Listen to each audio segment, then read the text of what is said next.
Hello, welcome to Brocco Lane. I've made quite a bit of progress in the last couple of weeks, and particularly on the 009 layout. We got all the ballasting done on the whole layout, all the way down there, on the back, under the stone loader there. The whole thing's now done, thankfully. And it does run, as I'm currently trying it out.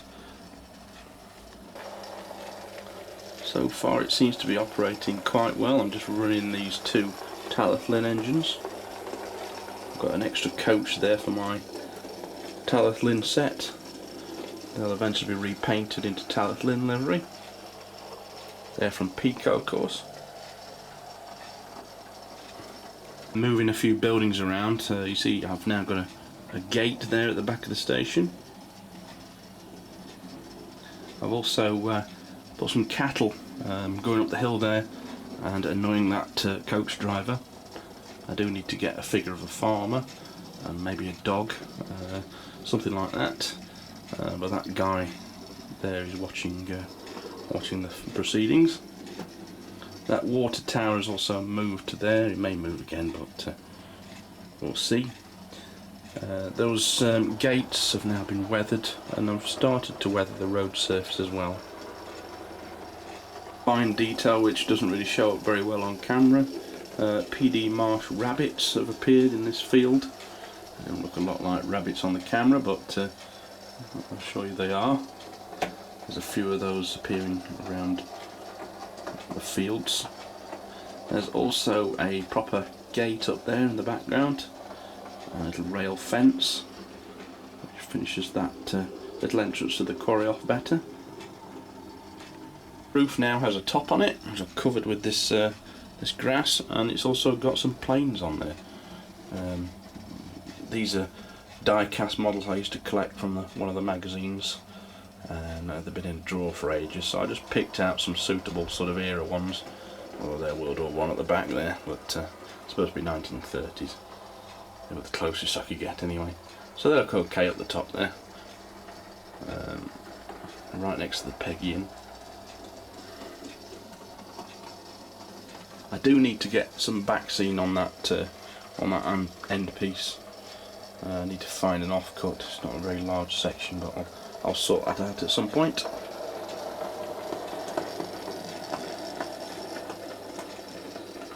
That water tower to this position. Don't know whether it'll stay there or not, but I think it looks okay. But the biggest change on the layout has been at this back section, where I've had a 00 piece of track going over the line from that corner section. And that just goes to the back of that quarry building. And currently on there are the Harrison's Backman wagons, which I collected a while ago. The reason I've got those is that's my surname, so I got quite a few of those. I've never sold them. So those two tracks are ballasted underneath the loader. The engines will only actually go as far as that loader, they won't go underneath, but the wagons will, which is fine because that's quite realistic. There was a similar quarry at Fallgate, I think, on the Ashover Light Rail, which was very similar. I think that finishes off that corner quite well. The brick paper I've discovered recently at one of the swap meets is a really cool thing I've found, which I'll be using a lot of. It's actually embossed. It's like wallpaper actually, but it's got this like novelty effect. It really looks like old brick. You can see on the back it's like the embossed wallpaper, like fresco or anadlipta. And it's available in A4 sheets. And I found this at one of the swap meets, and it's brilliant. I'm going to use this on all my layouts, I think. So I've got a good pack of that, about 10 A4 sheets. But these little engines are getting better and better. These are the Bachmann Thomas the Tank engine, 009 engines. Was Scar Louis and what was the other one called? I forget.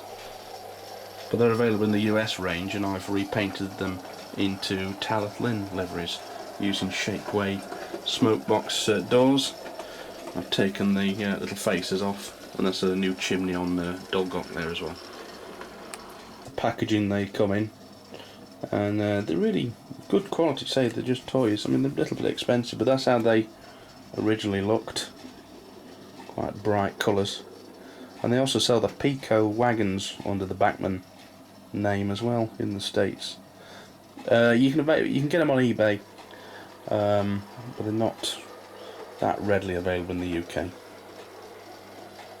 So this 009 layout is getting close to finished, or at least to a good stage where I can just enjoy adding little details here and there and running it. Of course, what I really need is the Ashover Light Railway carriages to go with the engines, and maybe another loco when they come out. But as with all Bachmann releases, they seem to be taking a long time. This is the description for the embossed brick paper if you're looking for them. This is on eBay. Actually come from Greece, these, but you get 8 sheets for £10, and they're quite good value, and they came pretty quick in the post as well. So that's the sort of thing you're looking for. 00 embossed bumpy paper. That's how they're described, with about A4 size. The Austrian HOE side of the layout, I'll be honest, it's stalled a bit, but I have made a little bit of progress recently, at least with, at least in my head, what I want to achieve with it. That building there, I've actually chopped it clean in half. It's now a low relief building, and it just sits back better on the layout. It gives me extra space. I just think it looks a lot better than it did, because it's only a small, you know, it's not a very wide layout, so it really helps. And I'm going to add another track in here, and a couple of siders to make it more interesting. And I've also had another idea. Now, before you call the police, this is white reptile sand, and I'm going to use this on this layout as snow. I've never really done a layout in the snow before, but I thought that would be an interesting project. I'm not going to go putting white snow on top of the carriages or anything, but I could at least use it as ballast and put around the area, so that'd be an interesting one, and a little bit daunting, but we'll see how that turns out. That's a project, that's a long-term project, but at least I've got a bit of a vision for this layout now, for this side of the layout anyway, this Austrian. So I think that'll look quite effective and a bit different. I don't think anybody else on YouTube's done a snow scene before, so that'll be interesting. I actually used a bit of it, this Quarry, to look like ground up quarry dust. It kind of got a white colour on there, so it kind of works on there. So down to the 1970s shunting layout. I've not done a lot to this, but one thing I have done is, this is under the Austrian shelf, by the way. I have had these little lights, which are LED lights, and they're actually from Wilkinson's. Stick-on, go on, focus, there we go, little stick-on LED lights, and they just light the layout up quite effectively. Looks good on camera. Kind of looks like moody yard lighting, which I really think was worth the money. How long they'll last, because they're battery powered, I don't know, but you know, running sessions aren't that long, so. But I think that lights the whole thing up really nicely. And they're only about, I think they're about £10, £15 maybe, that's all. Work on 3 AAA batteries. I do have this beautiful Sutton Locomotive Works Class 24, which I managed to pick up second hand on eBay. It was £225, and it does include sound. It's the top version. It came with P4 wheels in it, so which I had to change over. I did bend the contacts a bit. I didn't do it quite as well as I should have done, but I've got it working. The sound is amazing if you like sound. I kind of find it annoying after a while, and it's also very loud. I think the neighbours will probably hear it on the full blast. It's a lovely model. The only problem I've got with it is my controller, which I've been using, is a basic Bachmann one, and the features on this are huge. There's a large manual which I've not got to grips with yet. I don't know whether I need to buy a new controller actually to take advantage of it. It's got a coast function, which means it takes ages to stop, and there is a brake button, which I haven't quite figured out yet, so I need to read the instructions, I think. So there's still a few little things I need to do on this layout, finish the point rodding and just add general little details as I come along. But that's basically finished this layout. And I have started work on another layout, which is in the other room. And I'll show you a brief preview last time, so we're going to have a look at that. By the way, before we did anybody see the documentary James May did on Hornby? It was on, I think it's on BBC4, iPlayer at the moment. It was basically a behind the scenes tour of Hornby and how they're getting on with the new product development and their rivals. I just wondered what people thought about it. I thought it was a little bit one-sided. It kind of annoyed me in a way, Simon from Hornby's attitude towards other manufacturers. Kind of claiming that he owned certain models like the Terrier and the 66, which I thought was a bit off, as both of those models were bought in mouldings from other manufacturers like Lima and Dapol. So I don't know, I didn't quite agree with him on some of the points, but it was an interesting programme. And you also saw Rails and Hattons going head to head with him, arguing about new models which have been duplicated. That's worth a look in. My view on Hornby is I think they did lose their way recently, because if you look at some of my models, just some of the 1970s models I've got for this layout, for example, Bachmann, Helgen, Hornby, Bachmann, Hornby. They don't exactly dominate anymore. And a friend of mine said to me last night, oh, I saw that documentary, I didn't know anybody other than Hornby actually made model railways, which I thought was a bit strange. So I don't know whether they deserve the reputation maybe from the public, but you know, it was an interesting documentary, and James May didn't make too many jokes at our expense, which tends to be the norm on us being portrayed as weirdos in the media. But anyway, we're off to look at the other layout in the which is currently in my living room. So currently sitting in my window bottom, sort of supported by the window ledges, just happens to fit nicely there, and I can work on it whilst watching the telly and things. Is my new little, it's a layout, but it's more of a diorama to be honest, because it's not very big. It's about 5 foot long. It's made from pre-bought sections, which I got from Model Scenery. I'll show you those in a little while on the internet. But it's a DRS depot. As you can see, there's a Bachmann DRS 37 there. About a foot width, if that, and there's about a foot backboard there, which comes attached to the units. I've got a Pike Stuff engine shed, which is a HO American building kit, which is readily available. I've repainted it into DRS livery, which is a blue spray from Wilco's I got, which is standard dark blue. It's got 3 openings there. I put LED lighting in there. It's all actually designed for DCC, this, so I put a strip lighting in that. There's also the lit buffer stops at the end there.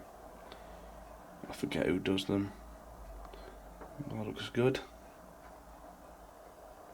Thought I'd have a go with the new Pico bullhead rail, at least on the straight section. So I've reused some points off previous layout again, because a lot of this is reused.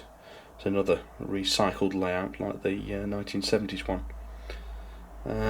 That's quite effective. It's a little bit more difficult to couple up than the standard stuff, but it really looks good, and it should look good when it's ballasted anyway. So really, apart from those lengths of track, it's all recycled again from bits and bobs I've had from previous layouts. Making use of the more modern stuff, like the modern vehicles and some of the lifting equipment there you can see from, I think they're Bachmann.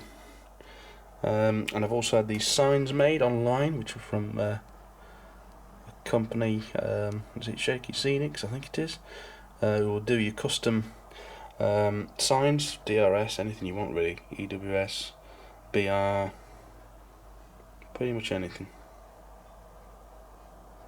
In the same controller, which I moved from the other layout, it's just got a different sheet of different numbers on there, which is because I like doing things on the cheap.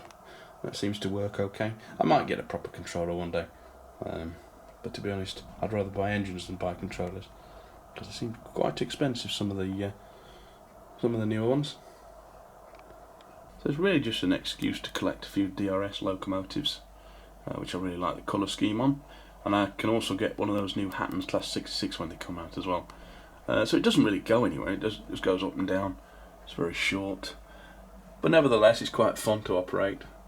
One thing I've got to do is hide the fact that that back line doesn't actually go anywhere. So that'd be fun doing that. I'll probably put some sort of shelter in front of it, and also hide the fact that it's not very wide again. So I'm going to have to come up with some ideas, some buildings in the background. That's that building there, there's 2 or 3 actually. They're from Nightwing. That's the porter cabins, as are those tanks at the back. Although I've had those for years, to be honest. I just found them in the back of a drawer and painted them up. They're low relief, split in half, as I think all the buildings on here are going to have to be, of course, to make it look bigger than it is. So I've run out of ballast, so I can't really ballast on it, but I might try a different colour. The 009 one. And there's a bit of that embossed brick paper at the back there as well, just to look like a continuation of a bigger building behind. So this is actually going to be portable, so I could take this to exhibitions if I wanted. So it's just a bit of an experiment. This is the grass sheets again, of course, I've used. I can always put more grass on top of them. But it's come along quite nicely. It's quite fun too, even though engines just go up and down. It enables me to collect some DRS stuff. This is how they come, the laser cut modules, and I think there's 4 of those on the layout. They're easy to put together. Laser cut MDF, and you can get one with a side piece on, and there's 2 of those. So the layout's made up of 4 of those. You can see the price and where they are on eBay, amongst other places. There you go, there's a better picture of the end piece. That's on Scale Model Scenery's website. So I thought they were worth having a go with. So as you can see, I've collected a few DRS locomotives, and there's a West Coast 47 there as well from Bachmann. That's the Daypole 68. Another 37 there. 57. Another 57. All DCC fitted. So there you are. I wish I could get the 00 gauge running around in a circle like I can with this 009, but I just don't have the space, I'm afraid. I'd kill for the space at Everard Junction, and Dave 47's got at Dean Park and so on, but if I want to go round and round in circles, then I have to use the 009 for now. So I hope you enjoyed that little update. I'll see you next time. I might see you about as the summer's coming at exhibitions and shows. If I do, say hi. So subscribe below, share and comment below. Tell me what you thought about that James May programme. If you haven't watched it yet, go and watch it on BBC 4 iPlayer, and I'll see you next time. Thank you very much. Bye bye.